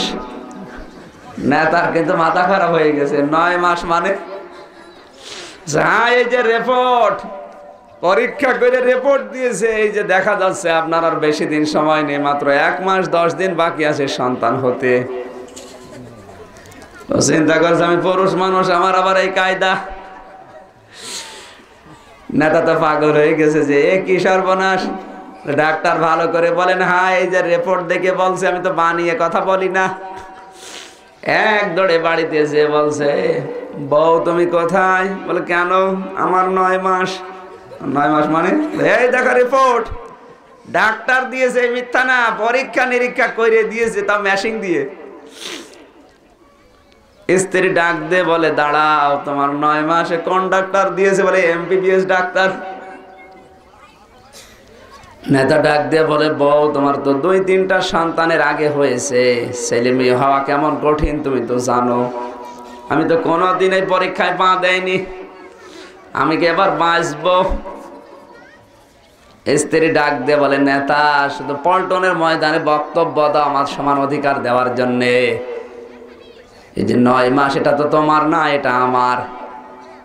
ও প্রসাব যেটা ছিল ওটা আমি দিয়েছিলাম, তোমারটা তো আগেই মাটিতে পড়ে গেছে। তুমি আন্দাজে লাভ দাও, সত্য সত্য যদি অধিকার আমাদের দিতে চাও, তাহলে 10 মাস 10 দিন যে কষ্ট আমি করি, ওই কষ্ট এবছরে তোমার এই করা লাগবে। আমি ডেলিভারির কষ্ট সহ্য করে জীবন মরণ টানাটানি নিয়ে, তুমি তো কিছুই টের পাও না, এবছর থেকে এই কষ্ট তোমার নেওয়া লাগবে। 2 বছর 2.5 বছর পর্যন্ত রাত দিন নেই আমি দুধ পান করা সন্তানকে, এটা তো তুমি টের পাও না, এরা আমারে টের পাওয়া লাগে। মা বোন যারা এসেছেন, ছোট্ট কথা বলছি, যারা মা হতে চলেছেন বা সামনে যারা মা হবেন, সন্তানের অধিকার আপনার উপরে কিন্তু 2 বছর দুধ দেওয়া। এটা যদি আপনি না দিয়ে নিজের বডি ঠিক রাখার জন্যে, নিজের বডি ফিল্টার ঠিক রাখার জন্য সন্তানকে দুধ দিতে চায় না, শরীর ভেঙে যাবে এই কারণে। স্বামীকে ডানো আনতে বলে, ডানো, নিডো, এই যে বিভিন্ন রকমের খাবার এখন পাওয়া যাচ্ছে, সেরেলাক, প্রায় 13টা খাবার এখন চলছে বাংলাদেশের শিশুদের। এগুলো বানানো হয় কিন্তু পশুর দুধ দিয়ে। আপনি ডানো ওর ফ্যাক্টরিতে যান, নিডো যেটা বানায় ওর ফ্যাক্টরিতে যান। সম্মানিত মা বোনেরা, এগুলো খেয়ে পশুর মতো চরিত্র হয়ে যাচ্ছে সন্তানের। আপনার উপরে অধিকার ছিল তার কমপক্ষে 2 থেকে 2.5 বছর পর্যন্ত বুকের দুধগুলো পান করানো। এই জন্যই তো আপনার স্তনে আল্লাহ দুধ দিয়েছে, না তো আমাদের তো দেয় না। সন্তান পেটে আসার পরে 6 মাস, এই 6 মাসের ভেতরে আল্লাহ স্তনে দুধ দিয়ে দেয়। কারণ দুনিয়াতে আসার আগেই তার নাম যেহেতু রব, রব নামটা কার্যকারী করা দরকার। পৃথিবীতে যাওয়ার পরে আমার ছোট্ট বান্দা, ও তো চিবাতে পারবে না, আর কিছু খেলেও হজম করতে পারবে না। এই জন্য মায়ের স্তনের ভেতরে আল্লাহ 6 মাস আগেই খাবার রেডি করে রেখেছে। সুবহানাল্লাহ। আল্লাহর দেওয়া সে খাবারকে আপনি নষ্ট করেন, দিতে চান না, এর অধিকারগুলো আপনি নষ্ট করেছেন। ও বড় হলে আপনার প্রতি আর অধিকার ঠিক রাখবে না, শেষে বৃদ্ধাশ্রমে রেখে আসবে, কথা বলবেন শুনবেও না। কোরআনে কারীম জানিয়েছে ওয়াল ওয়ালিদাতু ইরদিউনা আওলাদাহুন্না হাওলাইনি কামিলাইনি লিমান আরাদা আইয়ুতিম্মার রাদা। সূরা বাকারা 2 নম্বর পারা 17 নম্বর পৃষ্ঠার প্রথম নম্বর লাইনে 232 নম্বর আয়াতের প্রথম অংশে আছে, হে পৃথিবীর মেয়েরা, যারা মা হয়েছে তাদেরকে বলছি তোমরা সন্তানকে 2 বছর পর্যন্ত দুধ দেওয়া লাগবে, এটা তাদের অধিকার। এই অধিকার থেকে যদি তুমি সন্তানকে বঞ্চিত করে রাখো, বয়স যখন তোমার হয়ে যাবে তোমার অধিকার থেকেও তোমার সন্তান তোমাকে বঞ্চিত করে রাখবে। সম্মানিত মা বোনেরা, মায়ের স্তনের এই দুধ শুধু এটা দুধ না, এটা ভিটামিন, এটা মহব্বত, এটা ভালোবাসা। এর ভেতরে সব রকমের জিনিস আল্লাহ দিয়ে রেখেছে। পৃথিবীর কোনো খাবারে এত মাল মশলা আল্লাহ দেয়নি। সম্মানিত মা বোনেরা, আশা করছি বোঝা গেছে। বিজ্ঞান এখন বলছে যে সমস্ত মায়েরা সন্তানকে দুধ না দিয়ে নিজের বডি ঠিক রাখার জন্য রেখে দেয়, ওদের অধিকাংশ মেয়েদের স্তন ক্যান্সার হয়। আর একবার যদি ক্যান্সার ধরা পড়ে, যেই জায়গায় ধরা পড়বে ওই জায়গায় কেটে বাদ দেওয়া লাগবে। এজন্য আমাদের সাবধান হওয়া দরকার এখনই, এদের অধিকারটা যেন আপনি নষ্ট না করেন।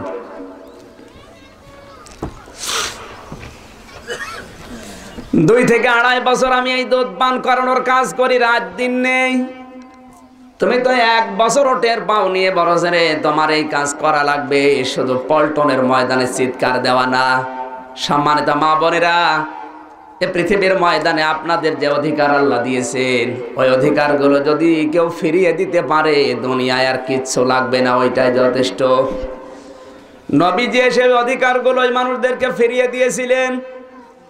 কন্যা হিসাবে মেয়েদের যে সম্মান পৃথিবীতে একেবারেই ছিল না, নবীজি এমন জায়গায় পৌঁছিয়ে দিলেন। আল্লাহর নবী বলেন, ওই সময় দেখেছি সন্তান যদি মেয়ে হয়েছে জিন্দা অবস্থায় আছাড় দিয়ে মেরে ফেলেছে, ঠ্যাং ধরে চিরে ফেলেছে জিন্দা অবস্থায়। আমি আল্লাহর নবী আসার পরেই বলেছিলাম যে বাড়িতে একটা মেয়ে আসবে প্রথমে, ছেলে না, যে বাড়িতে প্রথমে একটা মেয়ে আসবে ওটা মেয়ে না, ওটা আল্লাহর রহমত। মেয়েটা আসার পরে জান্নাতের ফেরেশতারা এসে ওই মেয়েটার মাথার উপরে হাত বোলায় আর ডাক দিয়ে বলে, এই দুর্বল দেহটা একটা দুর্বল দেহ থেকে বের হয়ে এসেছে। এই মেয়েটাকে যারা আদর করবে, ভালোবাসা দেবে, যত্ন করবে, এর পেছনে খরচ করবে, দিন শেখাবে, সৎ পাত্র দেখে পাত্রস্থ করবে, কিয়ামতের ময়দানে আমি নবী আর ওই মেয়ের মা বাবা আর গার্জিয়ান যারা দায়িত্বে আছে ও কফিল, তারা একেবারে পাশাপাশি জান্নাতে থাকবো। অনেক মর্যাদা বাড়িয়েছে মেয়ে হিসাবে, কিন্তু সেই মেয়ে হিসাবে সম্মান মর্যাদা পাওয়ার জন্য আপনারও দায়িত্ব আছে। ফাতেমাতুজ জোহরার মতো হওয়া লাগবে। হযরতে ফাতেমা ছোটবেলায় একবার সাজগোজ করে বাড়ি থেকে বের হয়ে যাচ্ছিলেন। নবীজি দরজায় দাঁড় দিয়ে বললেন, মা ফাতিমা কোথায় যাও এত সাজগোজ করে? মেয়েটা বলে, মা বাবা আমি আমার বান্ধবীর বাড়িতে যাচ্ছি। বিশ্বনবী ওই দিন ফাতেমার মাথায় হাত দিয়ে বলেছিলেন, মা দুনিয়ার মানুষকে যদি দেখানোর জন্য সাজগোজ করো, জান্নাতের সাজ থেকে আল্লাহ তোমাকে বঞ্চিত করে দেবে। হযরতে ফাতেমা বলে, আমার বাবার ওই ছোট উপদেশটা আমি মরণ পর্যন্ত মনে রেখেছিলাম। শুধুমাত্র আমার স্বামী হযরতে আলী ছাড়া কোনোদিন আমি কারোর জন্য কোনোদিন সাজগোজ করি নাই। সুতরাং এখান থেকে যদি আপনি শিক্ষাটা নিতে পারেন যে শুধুমাত্র স্বামী বাদ দিয়ে পৃথিবীতে আমি কারোর জন্য সাজবো না, তাহলে আপনার সম্মান আল্লাহ কিয়ামতের ময়দানে হযরতে ফাতেমার সাথে জান্নাত পর্যন্ত দিয়ে দেবে। এগুলো নেই, ছোটবেলা থেকে সাজগোজের শিক্ষা দেওয়া হচ্ছে। এই যে পার্লার গুলো তৈরি হয়, মাও যাচ্ছে মেয়েও যাচ্ছে, ভরু তুলে একেবারে বানরের মতো হয়ে গেছে। ভরু তোলা জায়েজ নেই মেয়েদের জন্য, বড় ফিলাপ করা, বড় পিলাক করা এগুলো হারাম। মেয়েদের জন্য চৌস পায়জামা পরা হারাম। কথা যদি না বুঝে থাকেন, সিনেমা দেখে, ভারতের সিরিয়াল দেখে দেখে এই পোশাকগুলো আপনারা বানান। এই জন্য ভারতের সিরিয়াল দেখা হারাম। আগে যেটা থেকে মানুষ তৈরি হয় ওই জায়গাটা আগে বন্ধ করা দরকার। যারা এসেছেন তওবা করেন। ভারতের সিরিয়ালগুলো আমরা দেখব না, বিশেষ করে রাখি বন্ধন, প্রতিদান, আদরিনী, তারপরে ভজ গোবিন্দ, এইগুলো এই মুহূর্তে তওবা করেন, আমি আর দেখব না। এখানে যারা এসেছে এরা মনে হয় এসব দেখে না। না, যারা দেখে তারা তো আর এখানে আসে না। যারা এসেছে এখানে এখানে বসে আছে পর্দার আড়ালে, এরা তো সব আল্লাহর ওলি নাকি? এই আল্লাহর ওলিদেরকেই বলছি যদি একটু পা পিছলিয়ে যায় এই জন্য আগেই তওবা করাচ্ছি। এই এলাকায় মনে হয় বিদ্যুৎ নেই, আছে? বিদ্যুৎ থাকলে তো ওই ঝামেলা আছে। যারা এসেছেন আসলে আমাদের তো দোষ না, এগুলো যারা দায়িত্বে আছে বিশেষ করে রাষ্ট্রের, এই দায়িত্বগুলো তাদের পালন করা দরকার ছিল। ইসলামী অনুষ্ঠানগুলো যদি আজ আমরা 24 ঘন্টা চালাতে পারতাম, ইসলামের বিধিবিধান নিয়ম কানুনগুলো দিতে পারতাম, অন্তত 24 ঘন্টার 5টা ঘন্টা হলেও তারা দেখতো। তো এগুলো তো নেই, ওরা করবে কি? সব সময় বসে বসে এখন বাধ্য হয় ভারতের এই আগ্রাসন, এই সিরিয়ালগুলো দেখতে। তারপর ওই ইমান যেহেতু আমাদের আছে, আমাদের তো টার্গেট শুধু দুনিয়া না, মরণের পরেও একটা জীবন আসে। এই জীবনের দিকে তাকিয়েও, আল্লাহর দিকে তাকিয়ে অন্তত এই ভারতের এই আগ্রাসন, এই সিরিয়ালগুলো দেখা বন্ধ করা দরকার। আমার যতটুকু ধারণা, ভারতের এই 14টা সিরিয়াল এখন চলছে, কেউ যদি বন্ধ করতে পারে তার পরিবারে 100 ভাগের কমপক্ষে 50 ভাগ শান্তি ফিরে আসবে। কারণ শয়তান তো সরাসরি এসে বলবে না যে আমারে তুই খোদা বল, বা একটা মূর্তি পূজা করে আপনাকে বলবে না যে মূর্তি পূজা কর, আপনাকে বিভিন্ন কায়দায় ওইরকম নিচে নামিয়ে দেবে। এই সিরিয়ালগুলো দিয়ে আমাদের যে পর্দার বিধানটা, এটা আজ নষ্ট হয়ে যাচ্ছে। ওদের মতো পোশাক আশাক বানিয়ে আজ আমরা ওদের মতো হয়ে গেছি। কিয়ামতের ময়দানে আমার আল্লাহ বলেন, মান তাশাব্বাহা বিকওমিন ফাহুয়া মিনহুম, নবীজির হাদিস এটা। যারা সাদৃশ্য ধরবে কিয়ামতে দুনিয়াতে, যাদের সাদৃশ্য নেবে কিয়ামতে তাদের সাথে থাকবে। ওমা ইয়াতাওয়াল্লাহুম মিনকুম ফাইন্নাহু মিনহুম, সূরা মায়েদার 55-51 নম্বর আয়াতের প্রথম মাঝের অংশে আল্লাহ দিয়েছেন, তোমাদের ভেতরে কেউ যদি এই হিন্দু, বৌদ্ধ, খ্রিস্টান এদের অনুসরণ করো, এদের সংস্কৃতি দেখে দেখে ওদের দিকে চলে যাও, আমি আল্লাহ তোমাদের ওদের মতোই বানিয়ে দেব। আজ পোশাক আশাকগুলো ভারত থেকে আসে, সিরিয়াল দেখে দেখে আমরা মুসলমানদের পোশাক ভালো লাগে না, ওদের পোশাকগুলো নিয়ে আমাদের জীবন চালাচ্ছি। আল্লাহ আমাদের হেফাজত করে, জোরে বলেন আমিন। সম্মানিত মা বোনেরা, সুতরাং এই আগ্রাসন থেকে বাঁচার জন্যে যারা ধোঁকা দিয়ে বোকা বানিয়ে সমান অধিকার দেওয়ার জন্য চেষ্টায় আছে, ওরা শুধু ভোগ করার জন্য এই ফর্মুলাগুলো বের করেছে। আপনার আসল সম্মান দিয়েছেন বিশ্ব নবী মুহাম্মদুর রাসূলুল্লাহ।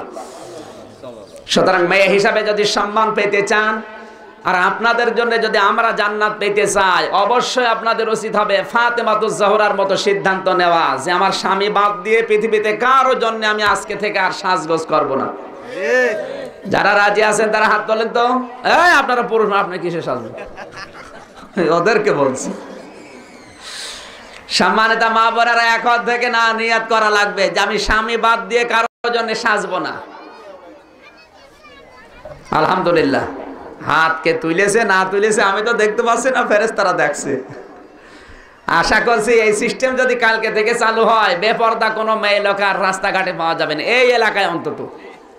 হ্যাঁ, পাওয়া যাবে যেগুলো, ওগুলো আসলে মেয়ে লোক না। পৃথিবীতে আপনি দেখবেন একটা মাত্র প্রাণী আছে, কুকুর। ওর লেজ যদিও বড়, লেজ উল্টা করে মানুষকে লজ্জাস্থান দেখায়, যা দেখবি দেখ। আপনারা সংশোধন হয়ে যান, যে সমস্ত মেয়েগুলো নিজেদের গোপন অঙ্গ প্রত্যঙ্গগুলো প্রদর্শন করে মানুষকে দেখায়, এগুলো আসলে মেয়ে লোক না, কুকুর আর ওইগুলো সমান। এই পুরুষ মানুষ এত আসতে বললেন মানে জোরে বলুন। এই তো আওয়াজ এবার হয়েছে। ওগুলো মানুষ না, আসলে ওগুলো কুকুরের মতোই। কারণ কুকুরের লজ্জা শরম নেই, ওদের লজ্জা নেই। সুতরাং মেয়েদের হিসাবে যদি জান্নাত পেতে হয়, প্রথমে মেয়ে হওয়ার পরে ভালোবাসা লাগবে, আদর করা লাগবে, ওর পেছনে খরচ করা লাগবে, ওকে দিন শিক্ষা দেওয়া লাগবে, আর সৎ পাত্র দেখে পাত্রস্থ করা লাগবে। কারেন্ট চলে গেল, আছে জেনারেটর আছে? মনে মনে মা বোনেরা জিকির করেন সুবহানাল্লাহ আলহামদুলিল্লাহ লা ইলাহা সুবহানাল্লাহ আলহামদুলিল্লাহ লা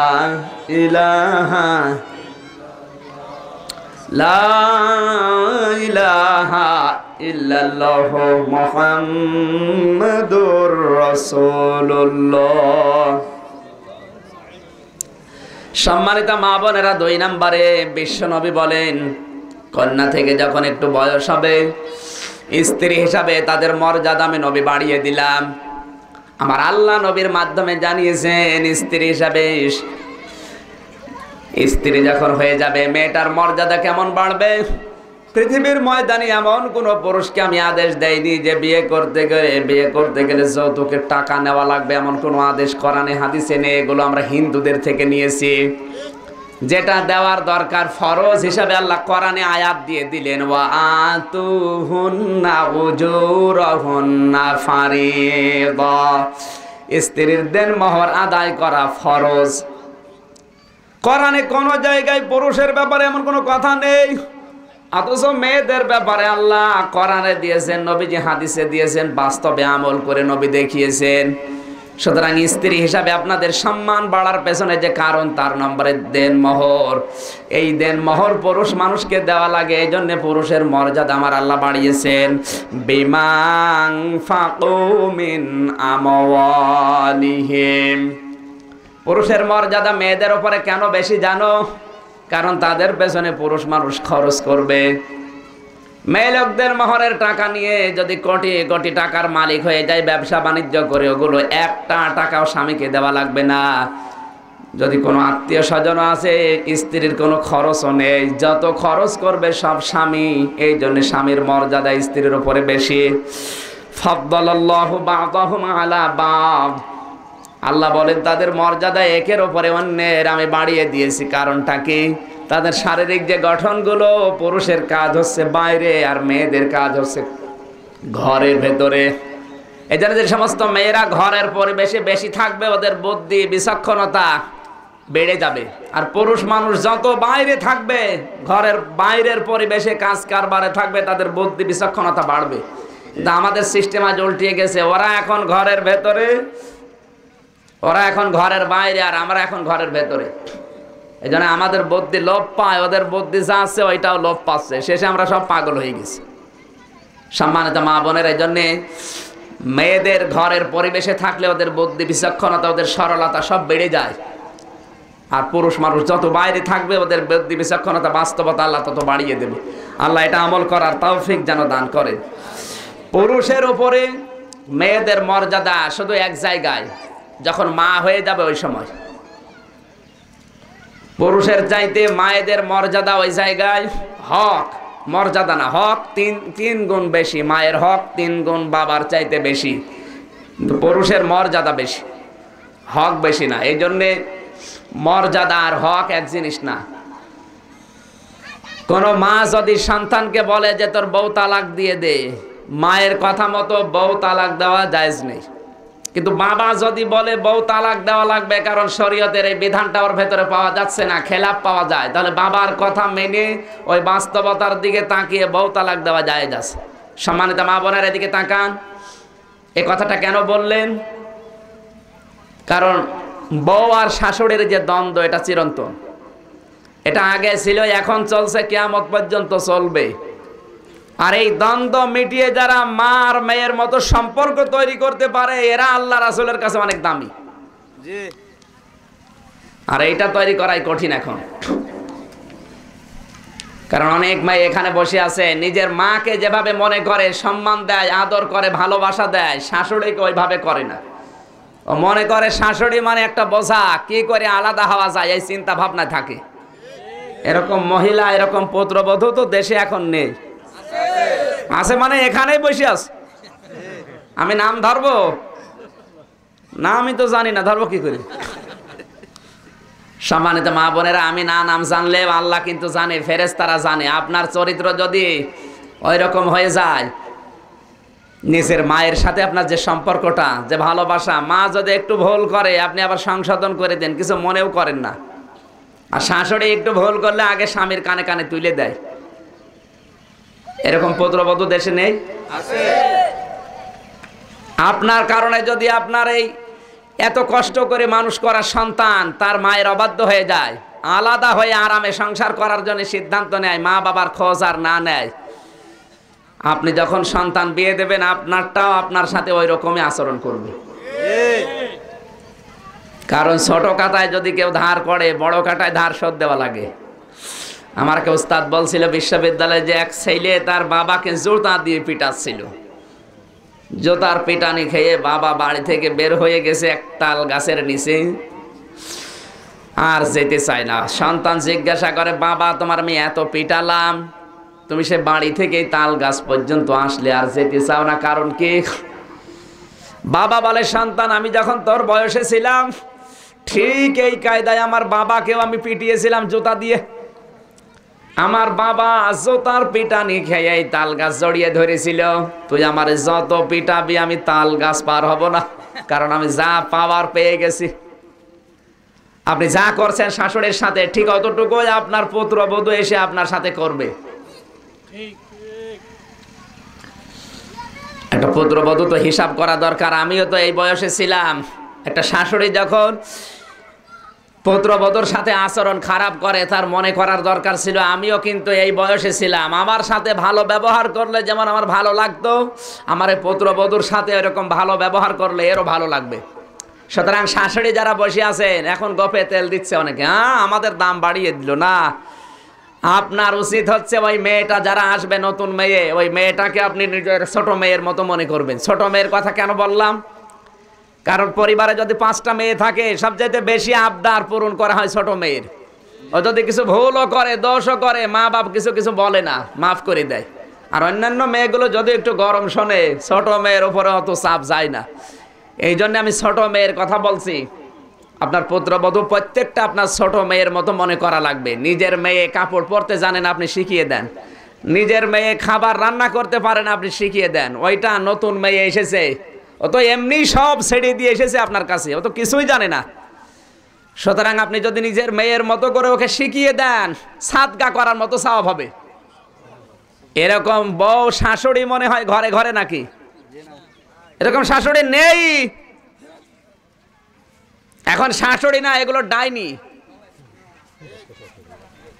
সম্মানিত মা বোনেরা, আপনার কারণে যদি আপনার সন্তান স্ত্রীর উপর অত্যাচার চালায়, আপনি বারবার খোঁচা দেন, যত তোকে টাকা নিয়ে আসেনি, ওরে বাদ দিয়ে দে, ও চেহারা ভালো না, গরিবের মেয়ে, কত রকমের কান পড়া দিচ্ছেন ছেলেকে। ছেলেটা আপনার মুখের দিকে তাকিয়ে বাধ্য হয়ে শেষে হয় তালাক দিয়ে দেয়, নাই অত্যাচার করে, নাই বলে যৌতুকের টাকা নিয়ে আয়। এই যে অত্যাচারগুলো কিন্তু আপনার আশকারায় আপনার সাহসে করছে, নাই তো ছেলে করতো না। যে সমস্ত শ্বশুর আর শাশুড়ির কারণে পুত্রবধূ অশান্তিতে থাকবে, এই শ্বশুর শাশুড়ি মারা যাওয়ার সময় বেঈমান হয়ে মরে যাবে, ঈমান পাবে না।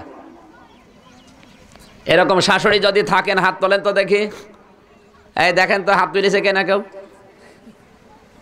তুলেছে? না না, মাইকের সমস্যা কিসের? আওয়াজ কম আছে, কারেন্ট নেই, জেনারেটরে চলছে, এই হচ্ছে তাই কত না। আওয়াজ বাড়িয়ে দেন, দরকার হয় আওয়াজ বাড়িয়ে দেন। সম্মানিত মা বোনেরা, এরকম শাশুড়ি যদি কেউ থাকেন হাত তোলেন বলেছিলাম। কেউ তুলেছে নাকি? দেখেন তো, ফাঁকা দিয়ে দেখেন। কেউ নেই, আলহামদুলিল্লাহ। এইরকম শাশুড়ি যদি এখানে বসে থাকে, আমার মনে হয় এই এলাকায় আর ওয়াজ সামনেবার মহিলা মাহফিল দেওয়ার দরকার নেই, কারণ সব আল্লাহর ওলি বসে আছে। সম্মানিত মা বোনের, আপনার ছোট মনটা দূর করা লাগবে। আপনি একটু উদার হন, দেখেন পরিবারে আল্লাহ এমনি শান্তি দিয়ে দেবে। যতটুকু খেয়ে আসেন না খেয়ে আসেন অসুবিধা নেই, খাবার ভেতরে শান্তি না। আপনি যদি একটু উদার হতে পারেন, মনটা একটু উদার করেন, আমার মনে হয় পরিবারে শান্তি আসবে। এই জন্য মায়ের কথা মতো বউ তালাক দেওয়া জায়েজ নেই, কারণ এদের সম্পর্কটা আজীবনই খারাপ। ভালো হওয়া কঠিন। 100টার ভেতরে হয়তো 2টা ভালো হয়, আর 98টাই খারাপ। আমি চাই এখানে যারা এসেছে 100টার জন্য 98টা পরিবার বউ শাশুড়ির ভেতরে মিল থাকে। জোরে বলেন আমিন। এটা তৈরি হলে পরিবারটা জান্নাত হয়ে যাবে। স্ত্রী হিসাবে যখন কোনো পরিবারে যাবেন, দেনমোহর তো আপনি পেয়েছেন, আপনার পেছনে সারা জীবন তার খরচ করা লাগবে। সম্মানিত মা বোনেরা, এবার আমার আল্লাহ বর্ণনা দিচ্ছেন নেককার স্ত্রী কারা জানো? ফাসলিহাতু কানিতাতুন হাফিজাতুল লিল গায়বি বিমা হাফিজাল্লাহ। নেককার স্ত্রী হওয়ার জন্য এক নম্বরে কানিতাতুন, আনুগত্যশীল হওয়া লাগবে। স্বামীর আনুগত্য করা লাগবে, আমার আল্লাহর আনুগত্য করা লাগবে, রাসূলের আনুগত্য করা লাগবে। আল্লাহ রাসূলের বিরুদ্ধে চলে যায় এমন কোন কথা, এমন কোন আনুগত্য স্বামীরও করা যাবে না। কারণ প্রথমে আনুগত্যশীলা হবে মেয়েরা আমার আল্লাহর প্রতি, রাসূলের প্রতি, এরপরে স্বামীর প্রতি। হ্যাঁ, স্বামীর ওই সমস্ত হুকুমগুলো মেনে নেওয়া লাগবে যে হুকুমগুলো আল্লাহ রাসূলের সাথে মিলে যায়। আল্লাহ রাসূলের সাথে যে হুকুম মিলবে না, ওই রকম হুকুম মানা মেয়েদের জন্য জায়েজ নেই, ওটা স্বামী হলেও জায়েজ নেই। সম্মানিত মা বোনেরা, নেককার নারী এবং পুরুষের জন্য আল্লাহ জান্নাতুল ফেরদাউসকে মেহমানদারি হিসাবে রেখে দিয়েছেন। ইন্নাল্লাযীনা আমানু ওয়া আমিলুস সালিহাতি কানাত লাহুম জান্নাতুল ফিরদাউসি নুজুলা। যারা ঈমান এনেছে আর এই আমল করেছে, নেক আমল করেছে, এখানে শুধু পুরুষের নাম নেই, মেয়েদের নামও আছে। নেক কাজ যারা করেছে, যাদের পুরুষ হয় নারী হয়, আর নেক কাজের পরিবর্তে যারা নেককারিনী হতে পারবে, তাদের জন্য জান্নাতুল ফিরদাউস আমি আল্লাহ রেখে দিলাম। সম্মানিত মা বোনেরা, সবচাইতে বড় জান্নাত জান্নাতুল ফেরদাউস। এটা পাওয়ার জন্য নেককার হওয়ার শর্ত। আর নেককার মহিলার এক নাম্বার গুণ হচ্ছে আনুগত্যশীল হওয়া লাগবে স্বামীর প্রতি। আল্লাহ যেন তৌফিক দেন, আমিন। স্বামী যদি ডাক দেয় নিজ প্রয়োজনে, আপনার যত বড় গুরুত্বপূর্ণ কাজ থাক, ওগুলো সব মাইনাস, আগে স্বামীর ডাকে সাড়া দেওয়া লাগবে, এরপরে দুনিয়ার অন্য কাজ। এরকম মহিলা যদি আজ ঘরে ঘরে তৈরি হতো, আমার মনে হয় পরিবারগুলো জান্নাত হয়ে যেত।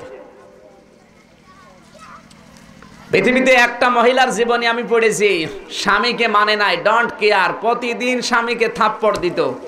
আবু জেহেলের স্ত্রী নাকেরা, তার জীবনী পড়ে দেখেছি, প্রতিদিন স্বামীকে মারধর করত। আজ বাংলাদেশে অনেক নাকেরা তৈরি হয়ে গেছে, তারা ডাইরেক্ট ইনডাইরেক্ট স্বামীকে মারে, যদিও থাপ্পড় দেয় না, অনেক ধরনের মায়ের আছে না নেই, কষ্ট দেওয়ার মাধ্যমে তাদেরকে মারতেছে। হাফিজাতুন, হেফাজত করা লাগবে, লিল গায়বি, যেগুলো গোপন বিষয়, বিমা হাফিজাল্লাহ, আমার আল্লাহ যেগুলো হেফাজত করার দায়িত্ব দিয়েছেন।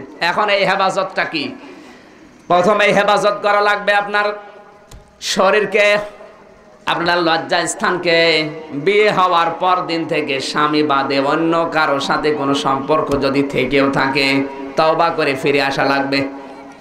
বিয়ের পর দিন থেকে মরণ পর্যন্ত আপনার পুরা শরীর সব কিছু আপনার স্বামীর জন্য, আর স্বামী যারা হবে তাদের সব কিছু স্ত্রীর জন্য অন্য জায়গায় দেওয়া হারাম। আজ কত মেয়ে লোক বিভিন্ন জায়গায় চলে যাচ্ছে, নাইট ক্লাবে রাত কাটিয়ে আসে, কত হোটেলে পাওয়া যায় মেয়েদেরকে, কত পুরুষ মানুষ আছে, যদি এটা গ্রাম অঞ্চলে এগুলোই পাওয়া যায় না, শহর এলাকায় এগুলো বেশি। সম্মানিতা মা বোনেরা, আপনাদের হেফাজত করার দায়িত্ব দিয়েছে প্রথমে আপনার লজ্জা স্থান। নবীজি বলেন দুইটা গর্ত আছে শরীরে, কেউ যদি হেফাজতের গ্যারান্টি দিতে পারে, কিয়ামতে তার গলায় গামছা দিয়ে আমি আল্লাহর নবী জান্নাতে দিয়ে আসব। এক নম্বরে তাদের এই মুখ, দুই নম্বরে লজ্জা স্থান। এই দুইটার শরীরের অঙ্গ যদি কেউ হেফাজতের গ্যারান্টি দিতে পারে যে আমি মুখ দিয়ে কোনোদিন উল্টা পাল্টা কথা বলবো না, গীবত করব না, বদনাম করব না, আর লজ্জা স্থান যেখানে জায়েজ ওই জায়গা ছাড়া অন্য জায়গায় ব্যবহার করব না, নবীজি বলেন কিয়ামতে তোকে আমি জান্নাতে দেওয়ার জন্য আমি নিজেই জামিনদার হয়ে গেলাম। আল্লাহ যেন এই দুইটা হেফাজত করার তৌফিক দেন। প্রথমেই মুখ, যত অকাম কুকামের মূল কিন্তু এই মুখটা, আর যত ভালো কাজের মূল হচ্ছে এই মুখ। এখানে কোনো কাজ যদি না থাকে, কথা বলার দরকার নেই, চুপ করে আপনি বসে থাকবেন দরকার হয়। মাংসমাতা নাজাত, যারা চুপ থাকে ওটা নাজাতের একটা পথ হয়ে যায়। আপনার কোনো কাজ নেই, বসে বসে শুধু গীবত করছেন, ৩-৪ জন মহিলা এক জায়গায় হলে। এলাকায় বিভিন্ন ক্যাডেট মাদ্রাসা আছে, ক্যাডেট স্কুল আছে, এনজিও স্কুল আছে না নেই? বিভিন্ন এলাকায় আছে। এগুলো পুরুষ মানুষ তো যায় না দেখি। মেয়েরা নিয়েছে ছেলেকে মেয়েকে ভেতরে ঢুকিয়ে বাইরে বসে মায়েরা বসে বসে গল্প করে। এই গল্প কোরআন হাদিসের না, শুধু স্বামীর বদনাম। এরকম মেয়ে লোক যদি এখানে থাকেন সাবধান হওয়া লাগবে। যেহেতু আজকে জমার দিন না, আজকে বৃহস্পতিবার, অনেকে হয়তো বিভিন্ন স্কুলে গেছেন, আসতে পারেন না। যারা এসেছেন আপনাদের সাবধান হওয়া লাগবে। যদি 8-12 জন এক জায়গায় বসেন, গেবত না। হ্যাঁ, আল্লাহ রাসূলের কথা বলেন যে বিশ্বনবীর মেয়েরা, বিশ্বনবীর স্ত্রীরা এরকম আচরণ করতো, আমাদেরও তৈরি করা দরকার। এগুলো নিয়ে আলোচনা করেন। আমার স্বামীর প্রতি দায়িত্ব ছিল, আমি এতদিন পালন করি না, এখন থেকে শুরু করব। আপনার দেখা দেখে আরো 5টা মহিলা যদি শিখতে পারে, দিন প্রচার করার সব পাবেন। এগুলো নেই, শুধু বসে বসে স্বামীর বদনাম করে। সম্মানিত মা বোনেরা, প্রথমে হেফাজত করার দায়িত্ব আপনার লজ্জাস্থানের, আপনার মুখের, এরপর আপনার শরীরের, এরপরে স্বামীর সম্পদের। স্বামী যদি বাইরে যায়, ফকির আসে, স্বামীর অনুমতি ছাড়া ফকিরকে ভিক্ষা দেওয়া জায়েজ নেই। স্বামীর অনুমতি ছাড়া ভিক্ষা দেওয়া জায়েজ নেই। আর স্বামীর অনুমতি ছাড়া আপনি মোবাইলে পরকীয়া প্রেম চালাচ্ছেন, এটা তো জায়েজ জি না? এখানে হাজারো মেয়ে লোক বসে আছে যারা স্বামী বাদ দিয়ে পরকীয়া প্রেম চালিয়ে যাচ্ছে। হারাম, হারাম এবং হারাম। পুরুষের ক্ষেত্রেও হারাম, মহিলাদের ক্ষেত্রেও হারাম। কারণ যারা পরকীয়া প্রেম করে মারা যাবে, এদের তো ঈমান নসিব হবে না, বেঈমান হয়ে মরবে। যারা এরকম কোন লাইনে আছেন, এই মুহূর্তে তওবা করে ফিরে আসেন আল্লাহর দিকে তাকিয়ে। আমার স্বামীর ভেতরে যা আছে, যার সাথে আমি লাইন করেছি, ওর ভেতরে একই জিনিস আছে, আমি কেন অন্য জায়গায় যাব? আর স্বামী যারা এখানে, তো স্বামীরা আসে নাই, রাতের বেলা যদি থাকতাম ওদেরকেও সাইজ করতাম। স্বামীদের অ্যাক্টিভ হওয়া লাগবে। স্বামী হওয়া লাগবে ফাতেমাতুজ জাহরার মতো, আর স্ত্রী হওয়া লাগবে, স্বামী হওয়া লাগবে হযরত আলী রাদিয়াল্লাহু তাআলা আনহুর মতো, স্ত্রী হওয়া লাগবে ফাতেমাতুজ জাহরার মতো। পরিবারটা এমনিতে শান্তি ভরে যাবে। শুধু খাওয়া দাওয়া বেশি পেলেই শান্তি হয় না। হযরত আলী বলতেন, আমার পরিবারে 2 দিন 3 দিন চলে গেছে, কোনোদিন খাবার এসেছে বলে আমার মনে হয়নি, চুলায়ও আগুন জ্বলেনি, কিন্তু আমার পরিবারটা সুখ আর শান্তি দিয়ে ভরা ছিল, কারণ আমরা স্বামী স্ত্রী মিল ছিলাম অনেক বেশি। এই জন্যে ওসমান রোকেয়ার যে মিল মহব্বত, এটা নিয়ে অনেকে কবিতা পর্যন্ত লিখেছে। সম্মানিত মা বোনেরা, আপনাদের হেফাজত করার দায়িত্ব আপনার স্বামীর মাল সম্পদ যেগুলো আছে। ও যখন বাড়ির বাইরে যাবে, বাড়ির যে সম্পদগুলো আছে হেফাজত করে রাখা লাগবে। 4 নম্বরে স্বামীর সন্তান। ছোটবেলা থেকে আপনি একজন পাঠশালা, একটা মা একটা সন্তানের জন্য পাঠশালা। সুতরাং আপনার উচিত হচ্ছে স্বামী যখন বাইরে যাবে, সন্তানকে বাবার সম্পর্কে ভয় দেখানো। এই তোর বাবা কিন্তু এরকম, তার সম্মান মর্যাদা, এই এমন কোনো কাজ করবে না যেন বাবার বদনাম হয়। ছোটবেলা থেকেই তাকে শিক্ষা দেওয়া লাগবে, কারণ আপনি একটা স্কুল, পাঠশালা। এরকম মা যদি আজ পরিবারে তৈরি হয়, ছোটবেলা থেকে তাকে কোরআনের শিক্ষাটা দেওয়া লাগবে। 5-7টা হাদিস মুখস্থ করান। আমার 4 বছরের মেয়ে জান্নাতুল মাওয়া, ওর 10টা সূরা মুখস্থ হয়ে গেছে কোরআনে কারিমে, ওর প্রায় 10টা হাদিস মুখস্থ হয়ে গেছে। আমি তো শেখাই নাই, সময়ও পাই না। ও তো শিখেছে ওর মায়ের কাছে। সম্মানিত মা বোনের, এরকম মা তৈরি হওয়া লাগবে ছোটবেলা থেকে। হ্যাঁ, ওকে একেবারে সাজগোজ বেশি করাবেন না। ছোটবেলা থেকে যদি সাজগোজ বেশি করানোর অভ্যাস করানো, বড় হলে ওই সিস্টেমটা চালু রাখবে। বেশি সাজগোজ করে সন্তানকে মানুষ করার দরকার নেই। হ্যাঁ, তাকে পরিষ্কার পরিচ্ছন্ন রাখা লাগবে। বোরকা পরানোর অভ্যাস করেন, পরিষ্কার পরিচ্ছন্ন রাখা লাগে কি করে সেগুলো শিক্ষা দেন। সুতরাং সন্তানকে হেফাজত করার দায়িত্ব আপনার। আল্লাতি তাখাফুনা নুশুজাহুন্না ফাইজুহুন্না ওয়াহজুরুহুন্না ফিল মাদাজি ওয়াদরিবুহুন্না। এগুলো পুরুষের। যে গুণগুলো বললাম, এগুলো নেককার হওয়ার জন্য। 1 নম্বরে আনুগত্যশীল হওয়া লাগবে আল্লাহর বিধানের প্রতি, আর রাসূলের বিধানের প্রতি, আর স্বামীর হুকুমের প্রতি। আল্লাহর বিধান যখন যেটা আসবে, ও যদি জীবনও চলে যায় পালন করতে গিয়ে, কষ্ট যদি ওই রকম হয় যে জীবন চলে যাচ্ছে, তাও পালন করা লাগবে। যেমন 5 ওয়াক্ত নামাজ নির্ধারিত সময়ে, কিন্তু মেয়েদের জন্য পড়া অনেক কঠিন, কারণ ওরা খুঁটিনাটি কাজ নিয়ে সব সময় থাকে। বুঝেছি ভাই। সম্মানিত মা বোন যারা এসেছেন, আপনাদেরকে বলছি, আমাদের সবচাইতে বড় দায়িত্ব এটা, আল্লাহর বিধানের প্রতি লক্ষ্য রাখা। বিশেষ করে 5 ওয়াক্ত নামাজ আর রমজানের ফরজ রোজা। নফল রোজা অনেকে রাখে, ফরজ রোজার বেলায় খোঁজ থাকে না। সারা জীবনের নফল রোজা এক জায়গায় করলে রমজানের একটা রোজার সমান হবে না। সুতরাং এদিকে খেয়াল রাখা লাগবে। যে কয়দিন অসুস্থ থাকেন ওই কয়টা বাদ দিয়ে বাকি রোজা রাখবেন, যে কয়টা রাখতে পারেন না ওই বছর আসার আগেই করে ফেলবেন। আর 5 ওয়াক্ত নামাজ যেখানেই থাকেন নির্ধারিত সময়। আপনি আত্মীয় বাড়িতে গেছেন, তাতে কি হয়েছে? আনন্দে আত্মহারা হয়ে বিয়ে অনুষ্ঠানে নিজেকে বিলিয়ে দেবেন না। অবশ্যই এটা খেয়াল রাখা লাগবে যে নামাজের সময় হলে নির্ধারিত সময়টা যেন নামাজ আদায়, অন্তত ফরজ নামাজটা। রান্না বান্না করতে করতে যদি দেরি হয়ে যায়, যে সুন্নত নফল মুস্তাহাব পড়তে গেলে দেরি হয়ে যাবে, দরকার নেই, শুধু ফরজ নামাজ 2 রাকাত পড়ে নেন, বাকি সুন্নত নফল আপনি পরে সময় পেলে পড়ে নেবেন, অসুবিধা নেই। ফরজটা নির্ধারিত সময় পড়াই লাগবে, মাস্ট বি। ইন্না সালাতা কানাত আলাল মুমিনিনা কিতাবাম মাওকুতা, মুমিনিনা দিয়েছেন, মুমিন নারী আর পুরুষের জন্য নির্ধারিত সময়ে নামাজ আমি লিখে দিয়েছি। মদিনার মেয়েরা নামাজ বাড়ি না মসজিদে আসে 5 ওয়াক্ত নামাজ পড়তে, তাদের কাজ কাম নেই? অবশ্যই তাদেরও কাজ কাম আছে। সুতরাং কাজের অজুহাত দিয়ে আপনি বাঁচতে পারবেন না, কাজ অবশ্যই থাকবে। নির্ধারিত সময়ে নামাজ আদায় করার জন্য আহ্বান জানাচ্ছি। 5 ওয়াক্ত নামাজ অন্তত ফরজটা, নফল সুন্নত না পড়লে যদি সময় পান পড়বেন, না পড়লে আমি বারবার আদেশ দিচ্ছি না, কারণ সময় আপনারা অনেকেই বলবেন যে আমি সময় পাই না। ফরজটা আদায় করে নেবেন, আর নফল ওটা আপনার এখতিয়ারে, সুন্নতটা সময় পেলে পড়বেন পরে যদি পান। এরপরে রমজানের রোজা গেল, স্বামীর জায়েজ হুকুমগুলো মানা লাগবে। ওটা যদি জীবনও চলে যায়, স্বামীর জায়েজ হুকুম মানাই লাগবে, মাস্ট বি। এটা জান্নাতের দরজায় লেখা থাকবে। 4 নম্বরে নিজের শরীরকে হেফাজত করা লাগবে। নিজের শরীর এটা খুব গুরুত্বপূর্ণ জায়গা, বিশেষ করে মেয়েদের পেট, কারণ সন্তান দেওয়ার সবচাইতে বড় জায়গা মেয়েদের পেট। পুরুষের পেটে কিন্তু সন্তান আল্লাহ কিয়ামত পর্যন্ত দেবেও না, আসবেও না। সুতরাং ভালো সন্তান যদি উপহার দিতে চান, আপনি মারা যাবেন, আপনার নেককার সন্তান দোয়া করবে, অবশ্যই আপনার পেটের হেফাজত করা লাগবে। আপনি বাজার ঘাটে মার্কেটে সব জায়গায় যেতে পারবেন, চাকরি বাকরি অসুবিধা নেই, কিন্তু হেফাজত করা লাগবে নিজের শরীরটাকে। আর যদিও অনেকে গা ভাসিয়ে দিচ্ছে শরীরে, স্রোতে শরীর ভাসিয়ে দিচ্ছে, আপনি ওইরকম স্রোতে না দিয়ে নিজেকে হেফাজত করার লাইনে থাকা লাগবে। আল্লাহ রাব্বুল আলামিন এই কানিতাতুন শব্দটা আমল করার তৌফিক এখানে যে সমস্ত মা বোনেরা এসেছে যেন দান করেন, জোরে বলেন আমিন। এরপরে হেফাজত করার যে দায়িত্বগুলো, লজ্জাস্থান থেকে শুরু করে, মুখ থেকে শুরু করে, সন্তান সম্পদ, এগুলো আল্লাহ হেফাজত করার দায়িত্ব দিয়েছেন, হেফাজত করে রাখবেন।